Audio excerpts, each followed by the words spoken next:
Humans behind the health care के एक special episode में आपका फिर से स्वागत है। आज मेरे साथ बहुत ही खास डॉक्टर कपल जुड़े हैं, मेरे दिल के बहुत करीब हैं। इनके बारे में जितनी बात करें उतना कम है।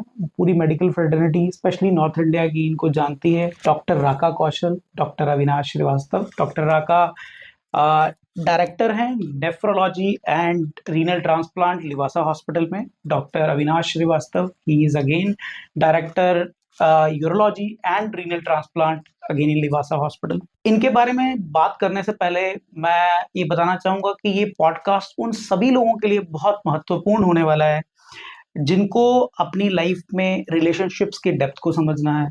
हम लोग हेल्थ केयर को हमेशा एक डिफरेंट लेंस से देखते हैं, बट एक मेडिकल प्रोफेशनल्स की अपनी जिंदगी में क्या अप एंड डाउन्स होते हैं। आज की जिंदगी में जब रिलेशनशिप्स, हर चीज जो है, बार बार जो चीज निकल के आती है, हम बात करते हैं ब्रेकअप्स की। यहाँ बात होगी कैसे बॉन्ड्स बनते हैं, लाइफ लॉन्ग बॉन्ड बनते हैं, कैसे पार्टनरशिप्स बनती हैं। इन सब्जेक्ट्स की डिस्कशन होगी। डॉक्टर्स हैं, ऑफ कोर्स हम ज्यादा इनसे कहीं ना कहीं ये वैल्यू बात जरूर करेंगे। इनके सब्जेक्ट की बात होगी, थोड़ी सी बारीकी से होगी, जिसमें हम बात करेंगे डायलिसिस जैसे सब्जेक्ट की, रीनल ट्रांसप्लांट जैसे सब्जेक्ट की। क्या इम्पैक्ट आता है पेशेंट्स और उनकी फैमिलीज में इन सफर में, क्या ट्रॉमा होता है, एक डॉक्टर और पेशेंट का आपस का रिलेशनशिप, फैमिली का रिलेशनशिप। मेडिकल साइंस से ज्यादा मेडिकल लाइफ की बात होगी, ये इस पूरे सब्जेक्ट की डिस्कशन रहेगी। तो मैं शुरुआत करना चाहूंगा, सबसे पहले बात करेंगे मौलाना कॉलेज की, जहां से ये चैप्टर शुरू होता है। तो यस, तो आई एम श्योर कि मेडिसिन चुनना आपका अपनी चॉइस थी, आपने दिल से दोनों ने मेडिसिन को चुना। बट कैसे ये जो आपकी चॉइस है एक रिस्पॉन्सिबिलिटी या जिम्मेदारी में कन्वर्ट हो गया, उसके बारे में बात करेंगे। नहीं, ये so this is a very natural thing कि अगर आपको किसी चीज़ का पैशन है तो the journey is equally enjoyable, even though it is always a tough journey, but you take the journey in a very positive way और आप enjoy करते हुए ups and downs को लेते हुए चलते हैं, और उसी नॉलेज और उसी एक्सपीरियंस को आप धीरे धीरे रियलाइज कि वो आपकी रिस्पॉन्सिबिलिटी हो जाती है, because you are attached to your patients and attached to them at a very very very critical point. तो ये एक बहुत ही ऑटोमेटिक सफ़र रहता है शायद, हालांकि काफ़ी लंबा सफ़र रहता है, but yes, but it is a very enjoyable journey. I am sure. आप पहला पेशेंट एक्सपीरियंस याद आता जब लाइफ में पहली बार आपने रियल पेशेंट देखा, तो वो क्या मोमेंट था आपके लिए? सो आई थिंक हम लोग जब मेडिसिन पढ़ते हैं तो 4-4.5 साल तो हम मोस्ट ऑफ क्लासरूम की तरह ही होते हैं। सो internship I remember is the time जब पहला आपका इंटरेक्शन होता है। एंड इंटर्नशिप में मेरी पहली मेडिसिन वार्ड में ड्यूटी लगी थी, और वो मुझे छोड़ के seniors they had gone at night for a cup of tea and a patient had arrested.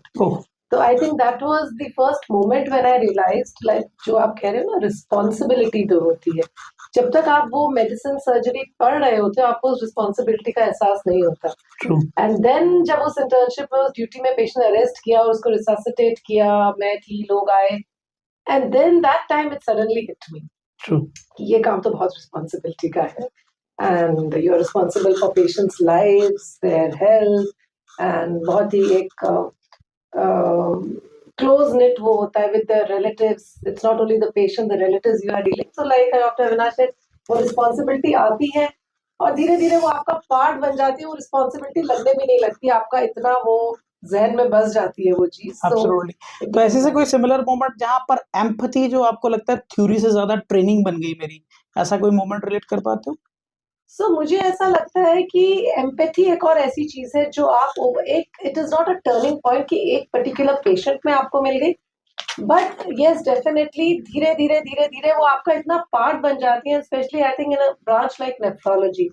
So you know, in a surgical branch ये मुझे लगता है रिलेटिवली कम इसलिए होता है कि आप, होता तो है लेकिन आपके पेशेंट शॉर्ट लिव्ड होते हैं ना। एक पेशेंट आया, गॉल ब्लैडर सर्जरी की, चला गया। But nephrology is different because nephrology में chronic patients होते हैं, over a period of time, their lives intertwined, तो मतलब relationships, crisis होता है फैमिली में। So I think वहां से बहुत धीरे धीरे धीरे धीरे आप में बहुत एम्पैथी आ जाती है जब उनको देखती हूँ। आप ट्रू ट्रू।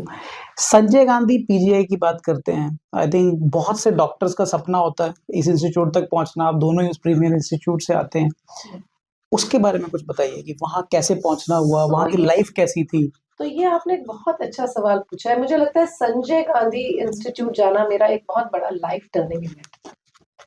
सो जब हम लोगों ने मौलाना आजाद मेडिकल कॉलेज से एमबीबीएस की और मैंने एमडी मेडिसिन की, उसके बाद हमें लगा कि कुछ और पढ़ना है, बिकॉज जो भी मैक्सिमम फील्ड में है वो अचीव करना ही हम दोनों का ड्रीम था। सो मेरे एक सीनियर थे जो वहाँ पे उन्होंने नेफ्रोलॉजी ज्वाइन किया था। तो since my in laws stay in Lucknow, हम वेकेशन पे गए थे after we finished our MD, and मैं उनसे मिलने चली गई। एंड ऐसी ऐसी चीजें वहां पे हो रही थी जो ऑब्वियसली मेडिकल कॉलेज में दिल्ली में मैंने सुना भी नहीं था। ट्रांसप्लांट्स हो रहे थे, वो सडनली बात कर रहे थे कि हमने सीएमवी डिजीज ट्रीट कर ली और ये ड्रग और वो ड्रग। तो मुझे लगता था ये सब बुकिश नॉलेज है, दैट वाज द टर्म। मेरे को अभी भी याद है, मैं और अविनाश, डॉक्टर तरुण थे हमारे सीनियर, उनसे मिलने गए और मैंने देखा कि ओ माय गॉड, ये तो अलग ही कटिंग एज काम हो रहा है वहां पे। So that was the turning point, because Delhi में in a government hospital, in a medical college, हम लोग इतना बहुत रिस्ट्रिक्शंस थी about affordability, drug. So that was the turning point. Both of us, after meeting Dr. Tarun, when we came back, we decided कि हमें SGPGI तो join करना ही। And SGPGI, it was a tough entrance. हमें 1.5 साल लग गया उसको crack करने में, join करने में। But SGPGI, the volumes of the patients and the quality of care, जो मैंने, और जो वहाँ पे इतना वॉल्यूम था, इतना इंडिपेंडेंट काम सीखा कि हम सीधा पास आउट करके we came to Mohali and we started our transplant program। मतलब हमें इतना कॉन्फिडेंस था, immediately after passing out we could do everything including transplants independently। तो वो एक बहुत ही टर्निंग पॉइंट था मेरी लाइफ में। मुझे लगता है इमोशनल कहीं ना कहीं स्टेमिना भी बिल्ड हुआ होगा वहां पर जिस तरीके का, बहुत ज्यादा। है ना? Definitely, it was a baptism by fire, definitely, because obviously आपके पास लोड है, आपके पास कटिंग एज ट्रेनिंग है, तो फिर आपको आवर्स भी देने पड़ते हैं। तो आई रिमेम्बर हमारे ऑलमोस्ट 40-48 आवर्स होती थी, then you have to go in for preparing your seminars and everything. But those 3 years हमें उस समय लगता था कि it was not easy, but but it was, I think every hour was worth it। so उसकी वजह से आई think हमारे अल्मा मीटर्स जो भी Maulana Azad and SGPGI, I think we've got a very good training from all of them, and we are here because of our alma maters probably, and we were very lucky कि हम इतने premiere और institutes absolutely and absolutely all through our teachers। I think उस time पे लगता है कि बहुत ग्राइंड हो रहा है, बट वो बहुत वर्थ इट होता है। So बहुत जो मैं फील करता हूँ, है ना? just to give you a peek into it, मैं वहाँ पे 4 years थी। तो for the entire 4 years I used to have 36 hours of duty and 12 hours off। ओह, तो ऑल्टरनेट नाइट में घर आती थी। 36 आवर्स, मतलब वहां पे नाइट के बाद ऑफ का कॉन्सेप्ट नहीं था। ओह, तो अगर मैं मंडे मॉर्निंग गई हूँ तो मैं ट्यूसडे इवनिंग आऊंगी और फिर वेडनेसडे मॉर्निंग जाऊंगी, फिर थर्सडे। and then in बस ये between क्वेश्चन मेरा प्लान नहीं था, बट एक नेचुरल फ्लो में आ रहा है कि आज के डॉक्टर्स में आप ये चीज देखते हो कि इतना ग्राइंड वो ले पाते हैं जो करंट जनरेशन ऑफ डॉक्टर्स है? सो देखो, डेफिनेटली कम तो हो गया है, because when I went to SGPGI this time for my alumni meet last week ही मैं वहां पे थी। सो यही बात हो रही थी कि अब क्या हो गया है कि देखो, ये जो हमारे रिटन नॉर्म्स है उसमें ये सब नहीं अलाउड है, so much of duty hours. So अब everybody, the residents are also complaining and bodies ने भी कर दिया है, तो वो ऑब्वियसली ग्राइंड धीरे धीरे कम हो गई है। राइट और रॉन्ग मुझे नहीं पता, बट डेफिनेटली आई फील कि हमने जितना ग्राइंड किया उस टाइम बुरा लगता था, पर उसके कारण जो हम इंडिपेंडेंट हुए। So if you just work 9 to 5, medicine is not a 9 to 5 job. आप उतना ही सीखोगे जितना आप काम करोगे। but I think कम तो हो गया। कुछ और भी reasons हैं। I think work life balance is a new word that we've been hearing all these years। शायद अच्छा भी चीज है, वर्क लाइफ बैलेंस, हेल्थ भी इफेक्ट तो होती हेल्थ है इफेक्ट आपकी। होती है लोगों की, कुछ और चीजें may be that was a different era, almost I'm talking about 20 years back। True. and अब our students have other learning tools that we didn't have, like internet, YouTube, ChatGPT, AI। they're learning a lot of Very things from fast. there।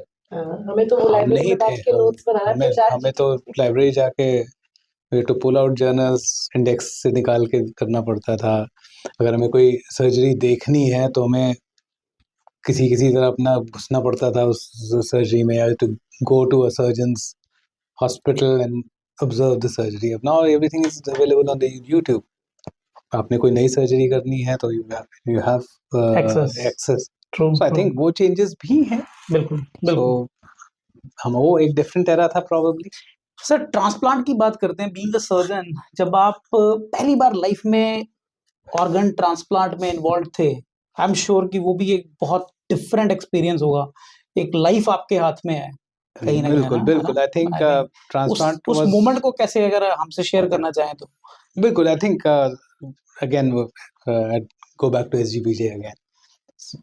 So in a medical college like Maulana Azad, we were in Delhi. It is a premium medical colleges, but still, being a government hospital in that time 90s में, there were limitations. So अगर कोई patient हमारे पास kidney failure का patient आ जाता था, हमारे mental makeup में ये था कि it's a death sentence for that patient. ठीक है, हो सकता है 2-3 महीने 6 महीने निकालेगा, but he is eventually gonna die. But because the facilities were not there, and when we came out here and when we saw कि अरे ये पेशेंट तो 10 साल से ट्रांसप्लांट करा के घूम रहा है, बड़ा बढ़िया है, इसके बच्चे भी हो गए, ये भी हो गए. So it came a shock कि भाई इंडिया में ऐसा हो रहा है. True. मतलब that was a revelation for me.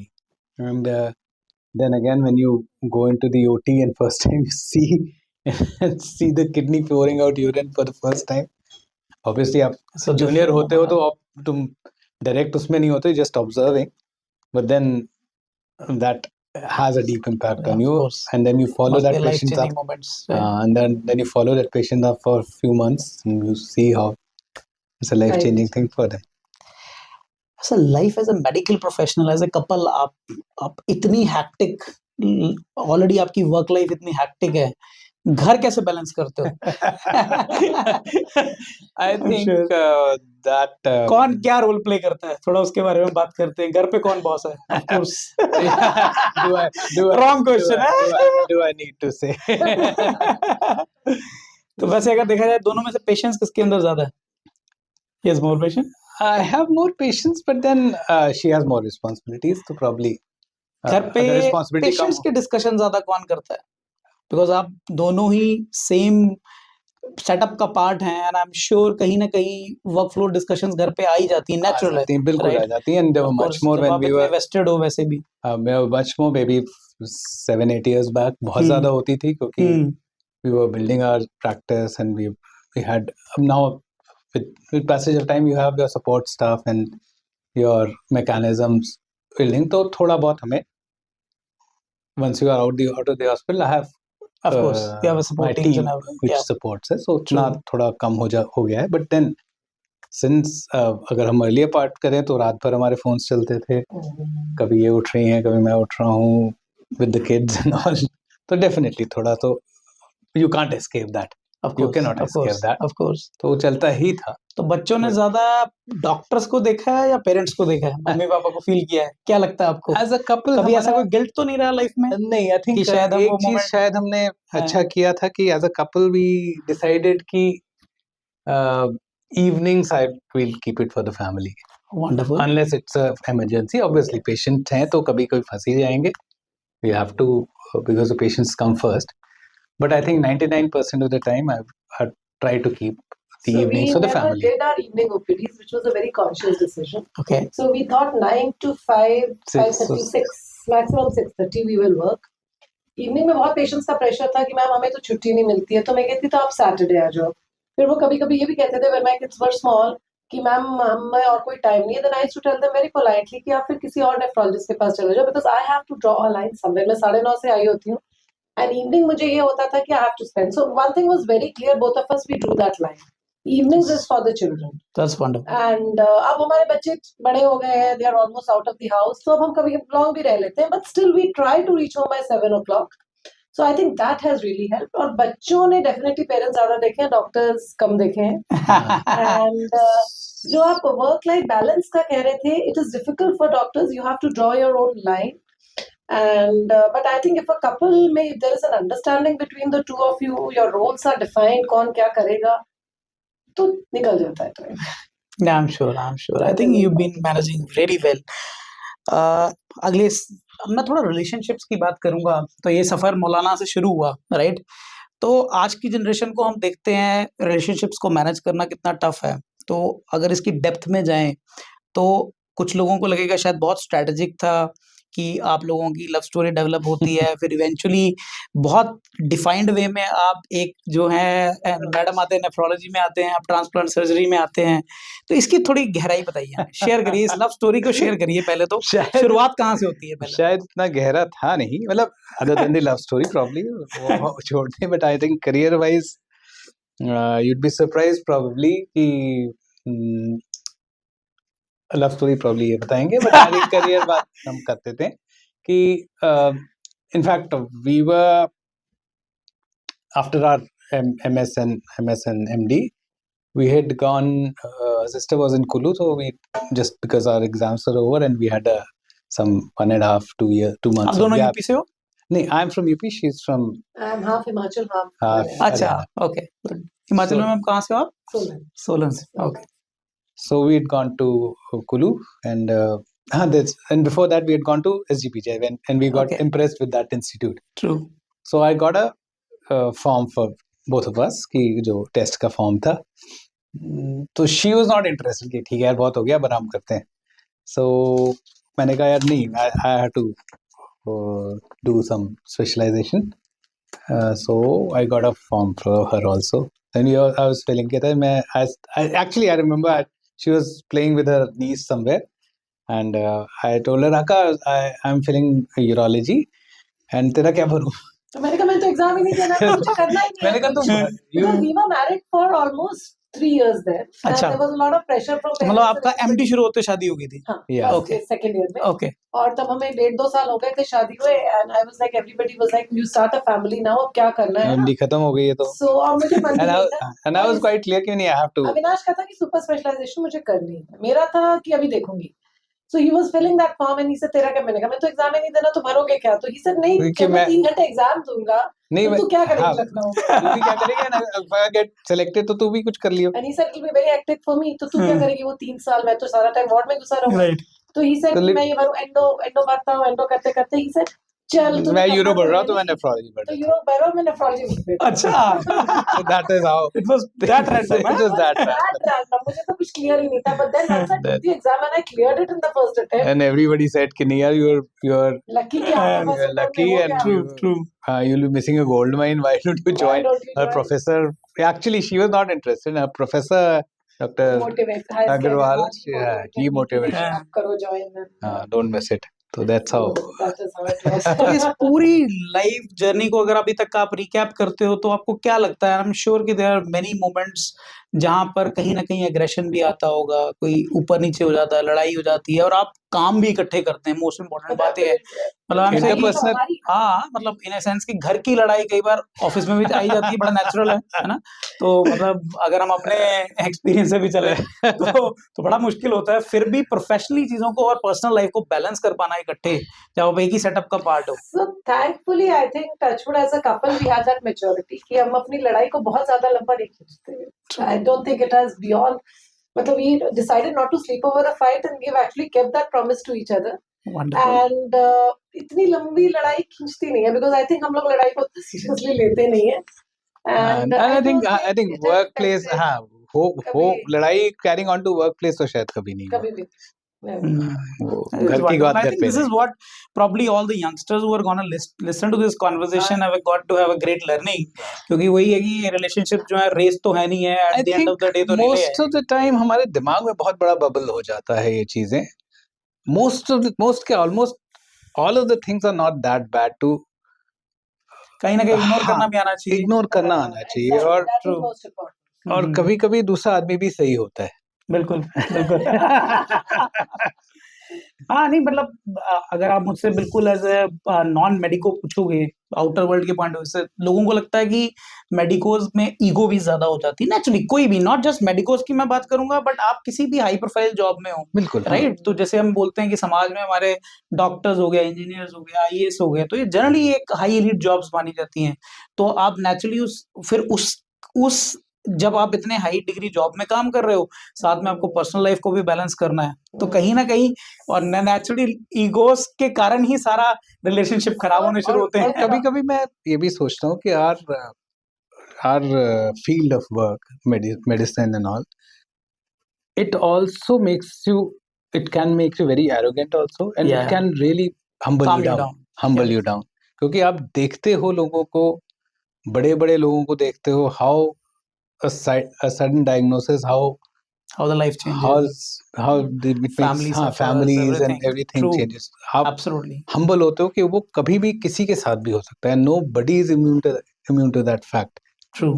True. So तो true. नॉर्मली नेफ्रोलॉजिस्ट यूरोलॉजिस्ट का all you- over the world एक चलता है there is a but I think हमारे रूल्स बड़े वेल डिफाइंड है घर पे भी और I बाहर think भी maybe so that I is think over the years मुझे खुद लगता है कि I think we should not take life that seriously. It's a bubble and वो कभी भी burst हो सकता है. तो हम बिल्कुल. शायद we are very much invested in life going as it is.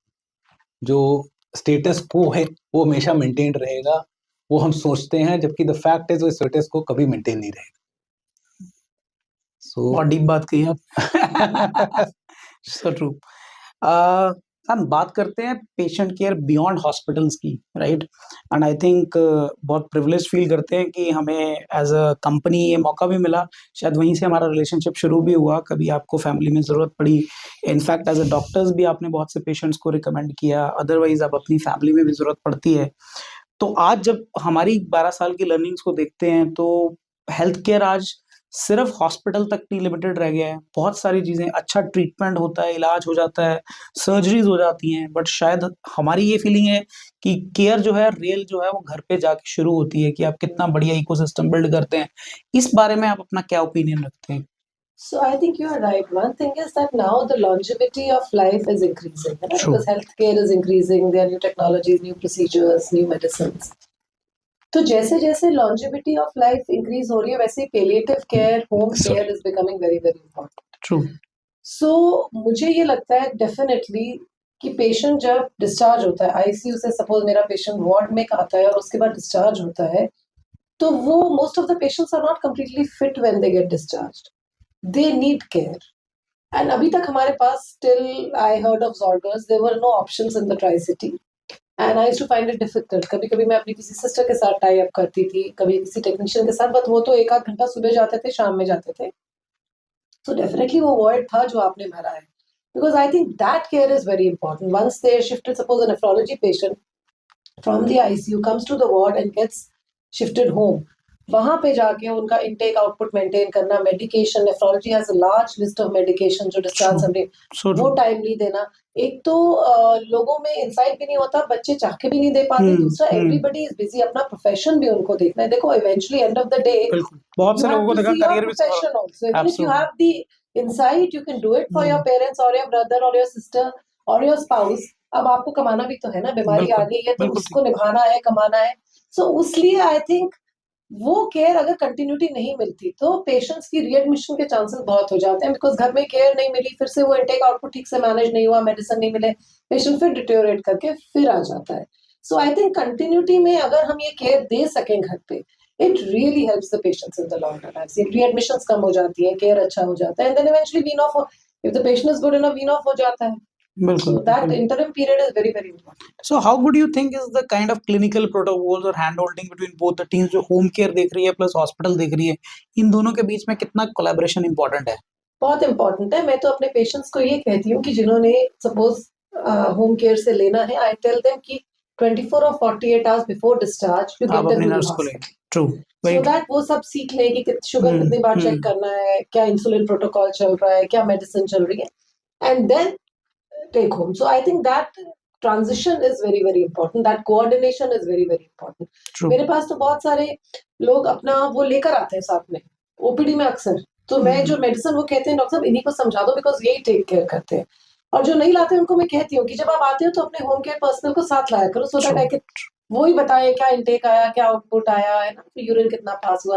So I think coordination तो बहुत इंपॉर्टेंट है between the home care people and I think I would like to take a little pause in terms of, definitely it's a moment of gratitude to both of you for many reasons. Like हम जब इस पूरी 11-12 साल की journey में जो हमने important चीज़ देखा कि लोग बहुत इंपॉर्टेंट हैं. आई थिंक किसी भी प्रोफेशन में, आई थिंक आप भी जब काम करते हो तो टीम्स बड़ी इंपॉर्टेंट हो जाती हैं.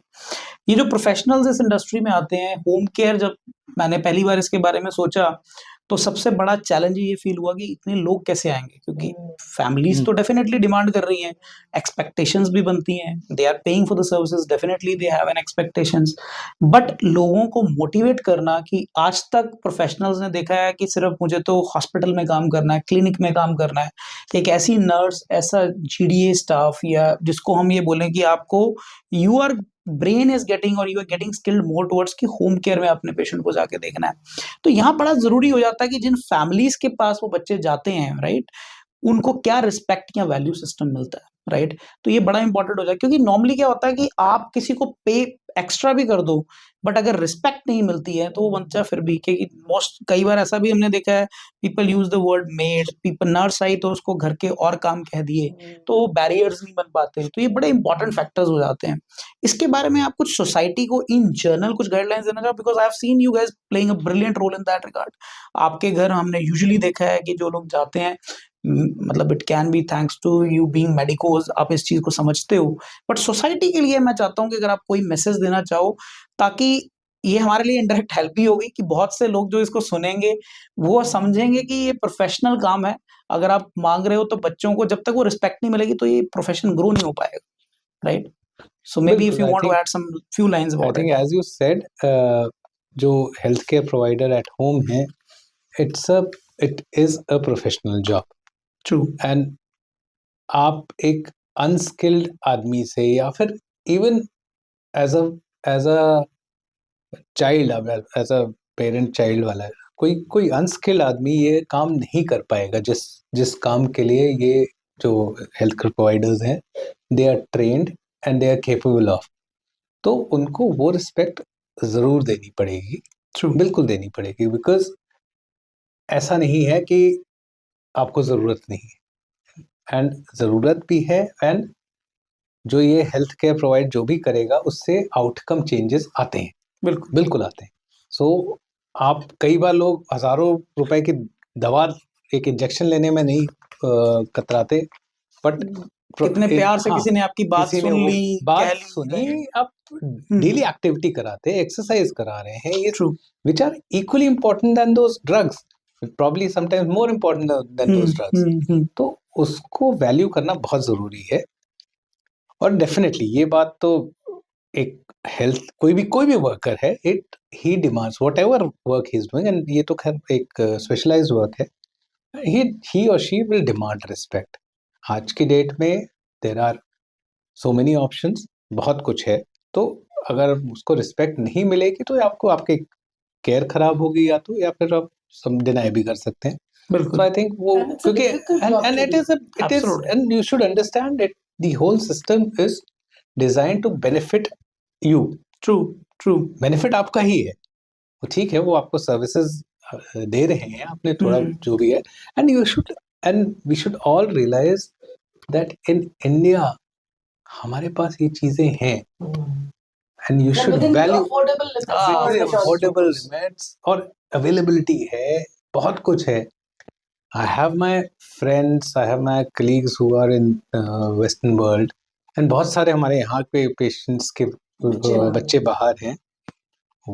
आप उनसे बात करिए तो पता लगेगा कि how valuable this service is. मतलब यू कांट, आप शायद अपना सब कुछ बेच दोगे तब भी अफोर्ड शायद ना कर पाओ ये सारी चीजें। Cost भी है, and secondly I think कि मैं suppose right now my mother-in-law is at home and my mother is also unwell, सबके पास helpers है, because they are there, I'm able to do my profession, I can go out, मैं आपके साथ बैठ के बात कर रही हूँ, Absolutely. and as we talk of this today, my mother-in-law is in the hospital about to be discharged, he had some seizures, अगर मैं ये है आपके होम केयर प्रोवाइडर ना हो तो मेरे को तो जॉब छोड़ के घर ही बैठना पड़े, so whatever I'm able to do, है ना, मैं यहाँ हूँ आपसे बात करने, because somebody is taking care of her, so this is very very important, and like you rightly said, मेरे पास भी जो लड़कियां आती हैं वो ये बोलती हैं कि मैम आपके घर में तो बहुत रिस्पेक्ट मिलती है, हमें रिस्पेक्ट नहीं मिलती। हाँ, मैं वही कह रहा हूँ, सैलरीज के मिलना एक अलग बात है, रिस्पेक्ट के कारण ही लोग जनरली छोड़ते हैं। रिस्पेक्ट, जैसे हमारे घर में तो हम लोग को सब लड़कियां ही होती है, बिटिया बिटिया बोलते हैं, वो उसी में इमोशनल हो गई लास्ट वाली, तो शी सेड मुझे बिटिया तो किसी ने कभी बुलाया ही नहीं, so that is I think थोड़ा respect, and actually they are doing, देखो जो आते हैं स्टूल भी साफ कर रहे हैं, यूरिन भी एट टाइम्स साफ कर रहे हैं, आप करके देखो, आप अपने पेरेंट्स का भी इतना लंबा नहीं कर सकते, So they are doing a job Absolutely. which is On your behalf, actually. on your behalf, exactly. True. उनके वजह से it's not the money, ये थोड़ी कि आपने money दे दिया है, but what they are doing is beyond the money. हाँ, इट्स अ स्पेशलाइज्ड जॉब. आप It's a- मैं अगर आज की डेट में करना, मैं तो चलो मैं एम ए डॉक्टर तो मे बी शायद मैं कर लूँ, बट अगर मैं डॉक्टर नहीं होता तो शायद मेरे लिए वो काम करना फिजिकली भी शायद पॉसिबल नहीं बहुत होता. टैक्सिंग हो जाता है. हाँ. बहुत. हाँ, बिल्कुल बिल्कुल. आई एम श्योर. टेक्निकली फिजिकली भी मेरे लिए पॉसिबल नहीं होता. No, I think you've wonderfully supported us on that part. So we'll move on to the some different direction. थोड़ा hard truths या decision making की बात करते हैं. मैं डॉक्टर्स के साथ इतने साल से खुद भी इन्वॉल्व हूँ. बहुत क्लोजली हम लोग जब फैमिलीज के केयर भी हमारे पास आते हैं तो हर तरीके के रिलेशनशिप्स को समझता हूँ. मैंने एक फैक्टर देखा सोसाइटी में जहाँ पर कि आप लोग इतना हार्ड वर्क अपना इमोशंस वेस्ट कर रहे हैं, पूरा फुली वेस्टेड हैं अपने पेशेंट्स की केयर में, फिर भी कुछ चीज़ें हमारे कंट्रोल में नहीं होती हैं. कुछ मोमेंट्स आते हैं जहाँ पर आउटकम फेवरेबल आउटकम नहीं होता जो हम चाहते हैं, है ना? तो मतलब कई बार कोलैप्स भी हो जाता है, कुछ भी हो जाता है. एंड इस टाइम पे सोसाइटी या फैमिली एक बहुत डिफरेंट इनह्यूमन बिहेव करना चाहती है. प्रॉब्ली शायद वो अपने उस सिचुएशन में होते ही नहीं, समझ नहीं पाते हैं इन चीज़ों को. ये एज ए डॉक्टर आपके लिए कितना मुश्किल होता है मोमेंट? आई एम श्योर कि मैं बड़ा टफ सब्जेक्ट डिस्कस कर रहा हूँ, बट अगर आप इसके बारे में थोड़ा सा एज ए डॉक्टर इस व्यू पॉइंट को बताना चाहो. I think these are things that I think as a medical professional you cannot escape. Right. ये आप कभी भी इस चीज से अपने आप को इम्यून कर ही नहीं सकते, बिकॉज बिल्कुल. कभी ना कभी कोई ना कोई किसी न किसी वजह से नाराज भी होगा और आउटकम्स भी खराब आएंगे. तो it's not a but I am sure बुरा तो लगता होगा. बुरा हमें एज अ मेडिकल मतलब ऑफ कोर्स प्रोफेशन उनको तो लगेगा. हाँ, right. it is so very difficult it is time for you. difficult. It is very हम difficult because you cannot react. You know, आपको सामने से कई बार बहुत कुछ बोल जाते हैं पेशेंट्स और उनके रिलेटिव्स. एंड प्रॉब्लम है कि आपको कई बार लगता है अनजस्टिफाइड है, आपको गुस्सा भी आ रहा होता है, but you can not react. You can not react because you know कि आप रिएक्ट करोगे तो बात और बिगड़ जाएगी. बिल्कुल. सो आपको कभी कभी hit me type to tell you the truth. ये तो थोड़ा शुगर कोट कर रहे हैं. हाँ, आई एम श्योर. आपको हिट मी लग फील होता है. बिल्कुल. आपको फील होता है कि I have tried my best and I told you that 100% तो हम कभी भी रिजल्ट्स नहीं दे सकते हैं. बिल्कुल. बट फिर भी उनका आई थिंक सोसाइटी में ना आप जो कह रहे हो एक चीज तो सच में है कि अ लॉट ऑफ टाइम्स अगर पेशेंट को कुछ हो जाता है, even if it's a chronically sick patient, I am not talking of a sudden illness, वो कहीं ना कहीं हम ह्यूमन बींग्स को आदत तो होती है ब्लेम करना है किसी को ना. यहाँ बिल्कुल. पानी गिर जाएगा ये तो मैं सोचूंगी कि आपको बताऊं कि इसका आपने ढक्कन लूज रखा था. सो वो जो पेशेंट को ऐसा होता है तो उनको फर्स्ट हिट में मिलता है doctor. It hurts because you feel कि why me? But then over the years, you know, residency में कभी-कभी आप react भी कर जाते थे, आप बोल भी देते थे, but over the years I have realized कि आप react करते हो तो बात उतनी बिगड़ती है. तो आपको एक तरह से वो कड़वा घूंट पी के चुप रहना तो ये होता आपका है. एक ह्यूमन एवोल्यूशन ज्यादा है. Human evolution. But I think- Residency में I used to react at times कि मतलब how are you talking? Why are you saying this? But now I realize over the years कि चुप से कड़वा घूंट पी के चुप रहो because eventually They will also 90% realize. times they also realize after some hours कि हम Of गलत course. बोल रहे थे, but it's a reaction, it's a grief reaction. but then sadly ये चीजें बढ़ रही हैं. हाँ. I think right. this true. is हाँ. जो मैं भी देखता हूँ ये बढ़ So रही है. this is increasing. I think हम as a society impatient हो रहे हैं. And जैसा मैंने कहा थोड़ा acceptance. मुझे ऐसा लगता है कि इंटरनेट इसमें पॉजिटिव से ज्यादा नेगेटिव थोड़ा वो हाँ, I चीज think जो वो सब चीजों मल्टीप्लाई में हो कर जाती रहा है. है. Right. I think you getting into your echo chambers and all, तो आप हर चीज amplify होती रहती है, जो negativities amplify होती रहती है. मैं इससे रिलेटेड अगर क्वेश्चन मैं आपसे पूछूंगी, आपको पर्सनली क्या लगता है कि किसी पेशेंट या फैमिली को कब सेकंड ओपिनियन ले लेना चाहिए? कौन सा ऐसा मोमेंट होता है कि जहां पर लगता है कि सेकंड ओपिनियन लिया जा सकता है, या आप खुद भी कभी किसी को बोल देते हो कि I आप ले think लीजिए सेकंड पर्सनली ओपिनियन? मुझसे अगर कोई पेशेंट, एक तो होता है कि आपके पास कोई फैसिलिटी नहीं है ना, वो तो जनरली नहीं होता है ना सुपर स्पेशलिटी हॉस्पिटल. बट मुझे जब लगता है कि पेशेंट्स के क्वेश्चन ऐसे आने लगते हैं कि डॉक्टर साहब 48 आवर्स आ गए, इम्प्रूवमेंट तो कोई आया नहीं, जब मुझसे कोई ऐसी बात करता है तो I immediately say that you please go for a second opinion. कभी कभी ये होता है कि आप सब कुछ कर रहे हो, पेशेंट इंप्रूव नहीं कर रहा, तो आपको भी लगने लगता है. Then also you tell them कि नहीं है, मैं आपको समरी दे देती हूँ, बिल्कुल यू ठीक गो है. For a second opinion. True. I think I am trying everything, the patient is not improving. तो मेरी तो दो इंडिकेशंस होती है. One that I sincerely feel कि अब मतलब I am not reaching anywhere, तो मैं बोल देती हूँ कि अब मैंने सब कर लिया है, but I give you a summary, आप ओपिनियन. सेकेंडली जब मुझे लगता है कुछ फैमिलीज आर इम्पेशेंट, वो जैसे 1-2 दिन बाद ही बोलते हैं कि डॉक्टर साहब इतना कुछ कर लिया, इम्प्रूवमेंट तो कोई आया नहीं, सो आई सजेस्ट हम समरी पकड़ा देते हैं कि आप सेकंड ओपिनियन ले लो. I think as a doctor, I think I'm most Happy. happy when the patient goes for a second opinion. Exactly. वो कभी Probably, कभी हाँ, most of the time they will also come satisfied कि doctor साहब जो कर रहे थे वो ठीक ही. So when somebody And says so कि second opinion ले ले, हमें खुशी I होती think है, because हमें ये लगता we है are कि more happy then. ठीक है, वेरी गुड, आप जाओ, हो सकता है वो कुछ, मैं मेरे पेशेंट से कहते हैं कि डॉक्टर साहब आप नाराज तो नहीं होगे, मैं कहती हूँ नहीं, हो सकता है वो डॉक्टर कुछ सजेस्ट कर दे जो मैं कर लूँ, शायद मैं नहीं कर रही हूँ, बेटर ही हो जाए. And second thing is once they go there and they come back and they are told कि यही ट्रीटमेंट है, तो आपका और उनका फेथ फैक्टर बढ़ जाता है. या आई एम श्योर. वैसे तो आपने इसी मेरे नेक्स्ट क्वेश्चन को डायरेक्टली इनडायरेक्टली आंसर कर दिया है, बट जैसे अगर मैं एज अ फैमिली हूँ और मैं डॉक्टर से मिल रहा हूँ, तो मैं हॉस्पिटल या डॉक्टर की किस बात से ट्रस्ट का पहला सिग्नल ले सकता हूँ कि मुझे लगे कि मैं इस डॉक्टर पे ट्रस्ट कर सकता हूँ?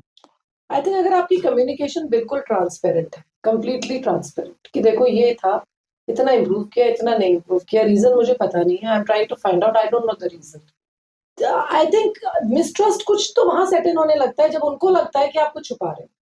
सो अगर आप सब अपने फैक्ट्स बेयर ओपन कर दो कि ये रिपोर्ट्स है, आपने लेनी है, इसकी फोटोकॉपी ले लो, ये समरी आप फोटोकॉपी ले लो, और ये चीजें इंप्रूव की है, ये नहीं करी, ये मुझे समझ नहीं आ रहा, वहां ट्रस्ट बन जाता है. If you try to sugar coat, if you try to hide something, तो वो फिर मिसट्रस्ट का पहला सीड तो मुझे लगता है. Communication is very important. Communication is very very important. Very valid, very valid. Ma'am अगर रेवेन्यू वर्सेस एथिक्स की बात करते हैं, मतलब एज अ सोसाइटी, मतलब जब लोग आजकल हर चीज स्क्रूटनाइज होती है, लोगों को लगता है कि कॉर्पोरेट हॉस्पिटल है तो शायद कॉस्ट स्ट्रक्चर का बहुत प्रेशर है, कुछ गलत डिसीजंस भी हो सकते हैं, तो आप लोग कैसे बैलेंस करते हैं इन सिचुएशंस को अपनी डे टू डे लाइफ में? मतलब आई नो कि मतलब of course you may skip this question, but नहीं स्किप की बात नहीं. आई थिंक इसमें बहुत सारी चीजें क्लैरिफाई करनी चाहिए. I think as a society मैं थोड़ा सा एक मैसेज सोसाइटी को भी देना चाहूंगा बिल्कुल. कि there are no free lunches. True. So health care has a definite cost. True. और क्योंकि हमारी लाइफ्स बढ़ रही हैं, there are new things coming up. बिल्कुल. आज से 20-30 इयर्स बैक हमारे पास लिमिटेड ऑप्शंस रहते थे. जब लिमिटेड ऑप्शंस रहेंगे तो आपके पास खर्चे भी लिमिटेड ही होंगे ना, कितनी चीजों पे खर्चे करो. बिल्कुल. है ना. When there were no 5 stars, तो आप एक 500 रुपए के कमरे में रहते थे. अब now you have the option. True. और हमारे पास वो भी आ गई हैं, हमारे पास नई नई टेक्निक्स आ गई हैं, बहुत सारी चीजें हैं. तो एंड दोज आर, उसमें the costs are involved. True. The expenses are involved. तो एक सोसाइटी को ये चीज रियलाइज करना चाहिए कि जो हम हेल्थ केयर ले रहे हैं उसके खर्चे हैं. It is not, we are not a fully welfare state. और जो प्राइवेट हेल्थ केयर है वो अपने खर्चे करके आपको प्रोवाइड कर रहे हैं. तो वो तो आपसे रिकवर करना ही पड़ेगा. ट्रू. सो ये चीजें जरूर है. एक प्राइवेट हेल्थ केयर प्रोवाइडर एक अपना प्रॉफिट भी बनाएगा. That is why it is there. तो ये चीजें तो रहेंगी.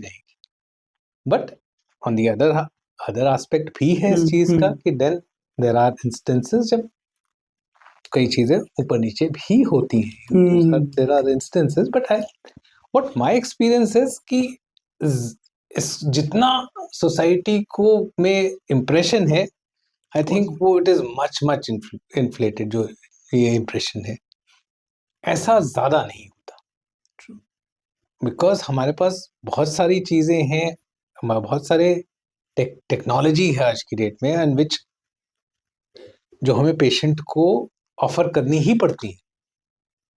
तो कई बार कॉस्ट इन्फ्लेट होती है, उसकी वजह से होती है. अब कोई पेशेंट सिक है, उसको जो लेटेस्ट एक इंजेक्शन है उसका मेरे पास 5% का भी उसका बेनिफिट है, तो मेरे को ऑफर तो करना पड़ेगा वो पेशेंट. बिल्कुल. That's the patients choice whether you take it, patient's relatives choice whether you take it or not. लेकिन वो ऑफर तो मुझे करना पड़ेगा. सो इससे कई चीजें इन्फ्लेट होती हैं. सो दोनों एस्पेक्ट्स हैं, बट जो ज्यादा एक ओवरवेलमिंग चीज है कि हर जगह लूट मची है, आई डोंट थिंक ऐसा है. ट्रू. नहीं, आई think you very well said it. And मुझे तो लगता है कि at the end of the day it all boils down to the human side of a doctor as well, because अगर आप एक डॉक्टर एक अच्छा ह्यूमन है इवेंचुअली, मेरे ख्याल से अगर हम सब भी अपनी अपनी लाइफ में कोई ना कोई प्रोफेशन में ही है, तो ऐसा नहीं है कि ये डॉक्टर्स पे ही एप्लीकेबल है, हर प्रोफेशन पे एप्लीकेबल है. इट इज जस्ट दैट कि ये चीज़ हाईलाइट ज़्यादा हो जाती है और थोड़ा गलत तरीके से हाईलाइट हो जाती है, विच आई ऑल्सो पर्सनली फील कि शायद ये सही एज अ डॉक्टर भी हम जो आप कह रहे हो, कोई अगर कोई मैल प्रैक्टिस कर रहा है फाइनेंशियली या कुछ, आई थिंक उसकी एज अ डॉक्टर उसकी भी लाइफ भी बहुत शॉर्ट होगी, ऑफ कोर्स। बिकॉज डॉक्टर्स आप अपने पे, अब आपका जो जॉब है वो आपके पेशेंट्स ही, बिल्कुल पेशेंट्स के थ्रू ही है। अगर पेशेंट के पास ट्रस्ट नहीं होगा तो आपकी Right. प्रैक्टिस भी नहीं होगी। नहीं होगी, बिल्कुल ठीक। I think you So it's a- so nicely. हाँ, it's a balancing act that. True true. I think आप दोनों की स्पेशलाइजेशन से रिलेटेड कुछ मिथ्स हैं सोसाइटी के, प्रॉब्ली मैं एक एक करके बोलूंगा, आप अपने हिसाब से उसका थोड़ा जवाब दे सकते हैं। जैसे पीपल जनरली थिंक कि डायलिसिस पे एक बार आदमी चला गया तो it's more like an end of life, right? Do you think it's a myth और ट्रूथ? क्या लगता है So आपको this अपने is एक्सपीरियंस से? it's a myth because one thing is कि डायलिसिस अगर तो एक्यूट कंडीशन के लिए हुआ है तो वो तो डिसकंटिन्यू हो जाएगा। अगर क्रॉनिक कंडीशन के लिए है तो it will continue, but people have to realise कि अगर ट्वाइस या थ्राइस अ वीक हम डायलिसिस कराते हैं तो हमारी longevity of life, so it's a death sentence if you don't do it properly. True. मैं डायलिसिस के लिए आज बोल रही हूँ, पेशेंट उसके बाद होम्योपैथिक, ऑल्टरनेटिव, आयुर्वेदिक मेडिसिन करके, वाटर थेरेपी करके आफ्टर 6 months आते हैं तो already they are malnourished. So one not the right start to dialysis. मैं कह रही हूँ 3 times a week कराओ, आप करा रहे हो once a week. Again inadequate dialysis. तो obviously patient will live for 6 months and die. However, if a patient, when I tell him he starts dialysis, he's on thrice a week dialysis, I have patients living for 15 years. So it is not a death sentence, provided it is done timely and in the way that the doctor prescribes. That is it. And there are patients on dialysis who come from the office, get their dialysis done, go back And to they the go back. hospital. I think they're so Yeah. advanced. हाँ, these so days. oh, So the second thing is about back pain. Is it somewhere related to a kidney issue? आजकल ये भी बहुत ज्यादा एक myth की तरह चल रहा है. No, not really. सिर्फ कभी But कभी is this something not to be ignored? कुछ ऐसी चीज? Yeah, so basically एडवांस, देखो बैक पेन ना, जो मैं, अगर आप मुझसे क्वेश्चन पूछते हो कैसे रिलेट करता है किडनी फेलियर को, मैं बता सकती हूँ। समटाइम्स बैक पेन किसी और चीज के लिए हुआ, आपने बहुत सारे पेन किलर्स ले लिए, किडनी डैमेज हो गई, तो ये रिलेशनशिप होता है, नॉट डायरेक्टली। True. सेकेंडली, आप एडवांस किडनी फेलियर में डेफिनेटली बोन डिजीज हो जाती है, बोन्स वीक हो जाते हैं, तो आपको बैक पेन हो सकता है। But for all back pains you don't need to get renal functions, there is no direct correlation. unless there's a stone, probably that is a different thing. Hydration को कैसे डिफाइन करते हो? Access पानी, detoxification? तो ये आजकल जो fats चल रहे हैं ना कि सुबह उठते ही 7 ग्लास पानी पियो, सो ऐसा नहीं होता। What we need to do is we need 2.5 to 3 liters of water. Winters में 2.5 liters बहुत है, समर्स में हम कहते हैं थोड़ा इवेपोरेशन है, 3 liters of water spread over 24 hours. So morning में ठीक है, मैं मानती हूँ रात भर आपने पानी नहीं पिया, कोई कहता है 1 या 2 ग्लास पानी सुबह उठते ही पी लो, that is fine, but to have 7 glasses of water in the morning is not It's not a needed. good idea. So 2.5 to 3 liters winter or summer over 24 hours, that is what we say. It includes all liquids, not only water. सारे liquids मिला के इतना हमारे लिए बहुत है। Generally लोग कहते हैं ट्रांसप्लांट को अवॉइड करो। Do you think it is right? Of course ये तो क्लिनिकल डिसीजन है, किसी के कहने से नहीं होता, बट स्टिल नहीं, जो हम CKD5 या क्रॉनिक जो किडनी फेलियर जो आमतौर पे बात करते हैं, उसका best treatment if possible is a transplant. Okay, so that is, उसके ऊपर कोई बहस नहीं है। अगर किसी का ट्रांसप्लांट हो सकता है तो शायद इसको डिले भी नहीं करना चाहिए, उसको हो जाना चाहिए। In fact what we advocate is a preemptive transplant if possible. Preemptive होता है जब हम डायलिसिस, जब एक किडनी फेल होना शुरू हो जाती है, तो जैसे उम्मन हम कहते हैं कि 6-7 क्रिएटिनिन के ऊपर हम डायलिसिस 6 के बाद करते हैं, मे बी उससे जस्ट पहले अगर हम ट्रांसप्लांट कर दें तो उसका result is much better than even जो हम बाद में ट्रांसप्लांट करते हैं। तो टू दैट एक्सटेंट मैं कह रहा हूँ कि ये एक साइंटिफिक कम्युनिटी में डेफिनेट है कि transplant is the best treatment for a kidney failure. Okay, so ना कराना अगर हो सकता है और ना कराएं तो आई थिंक वो तो बिल्कुल गलत है। Of course. I think this is more like a guidelines for the entire India people, all of the people who are going to watch this kind of a podcast. तो generally किसी के घर पे डायलिसिस पे patient है, transplant का decision कहीं ना कहीं बन गया हुआ है, हो भी सकता नहीं भी हो सकता। ऐसे लोगों के लिए आपके कोई 3 गाइडलाइंस जो आप देना चाहो डिसीजन मेकिंग को लेके, किसी भी चीज को लेके, एनी स्पेसिफिक गाइडलाइंस जिनके घर पे इस तरीके के पेशेंट्स हैं और जो इस पॉडकास्ट को देख रहे हैं? आई थिंक सबसे पहला तो जैसा मैंने पहले कहा, उसको डिले ना करें। ओके, आई थिंक जितना हम डिले करते रहेंगे हम रिजल्ट्स उतने इन्फीरियर होते रहेंगे. सो फर्स्ट एंड फॉरमोस्ट तो यही है. एंड इवन मैं सेकेंड चीज, ट्रांसप्लांट के लिए भी डिले ना करें, और अगर ट्रांसप्लांट नहीं हो पा रहा है तो डायलिसिस को भी डिले ना करें. Okay. Many a times what happens is, because हम बहुत सारे जो अदर ऑल्टरनेटिव मेडिसिन जो भी कह सकते हैं, ऑल्टरनेटिव एडवाइजेज में हम पेशेंट्स को देखते हैं न्यूट्रिशनली बहुत ज़्यादा वीक कर देते हैं. We've seen पेशेंट्स जो मतलब फॉर मंथ्स वो केवल एक घिया तोरी खा रहे हैं. सो व्हाट हैपेंस इज कि आपका मेटाबॉलिज्म इतना स्लो हो जाता है, आपकी बॉडी मसल मास इतना लॉस हो जाता है कि आपका क्रिएटिनिन नहीं बढ़ता. क्रिएटिनिन उसी पे स्टक है and you are happy with that report, but what actually is happening is your body is melting down. तो अगर वो डिले होता रहेगा rather than having a normal diet and putting on dialysis, जिसमें आपका बॉडी तो maintain रहेगी, वो ना करके आपने बॉडी को मेल्ट कर दिया, तो फिर ना आपका डायलिसिस ठीक से होगा ना ट्रांसप्लांट का बेटर. तो यू हैव टू, आपका डॉक्टर अगर कुछ बोल रहा है तो वो कुछ हर चीज को डाउट मत करिए. True. So so that is the thing I was coming to कि ठीक है, it's a shock है ना, आपको रीनल फेलियर हो गया. Take 1 opinion, 2 opinion, 3 opinions. आप ओपिनियंस के चक्कर में इतना भटक रहे हो कि शायद आपको लगता है कि 10वां डॉक्टर बोल दे कि किडनी ठीक हो सकती है. So acceptance of the illness is most important. आप ट्रांसप्लांट या डायलिसिस तब करोगे. नंबर 1 स्टेप मेरे हिसाब से इज एक्सेप्टेंस.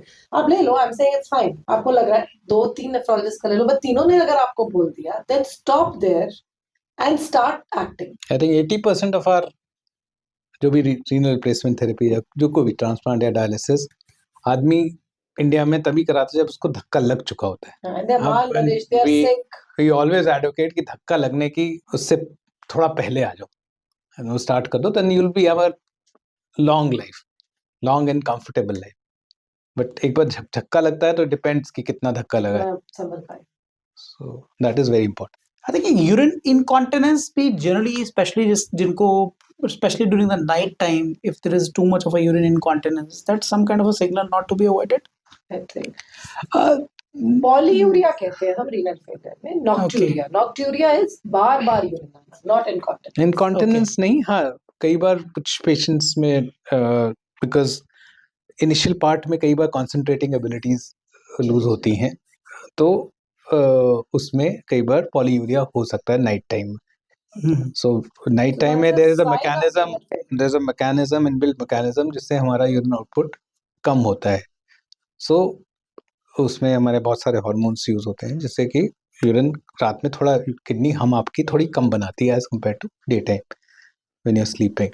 तो वो मैकेनिज्म नॉकआउट होना शुरू होता है अगर किडनी फेलियर स्टार्ट हो रहा हो, तो वो कई बार.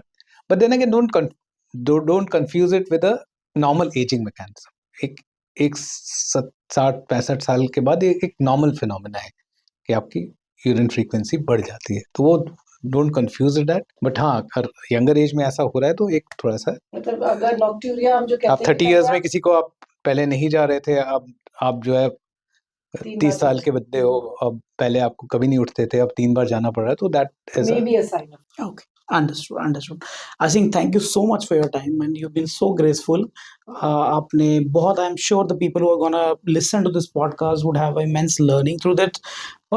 Besides जो ये हमने मेडिकल बातें कुछ करी हैं, of course आप लोग आए हैं टाइम निकाल के, तो हमने वो यूटिलाइज किया कि जितनी भी बात हम अपने नॉर्मल जो मिथ्स हैं डे टू डे सोसाइटी के, हम वो आपसे पूछ पाए and you have very gracefully answered most of the things.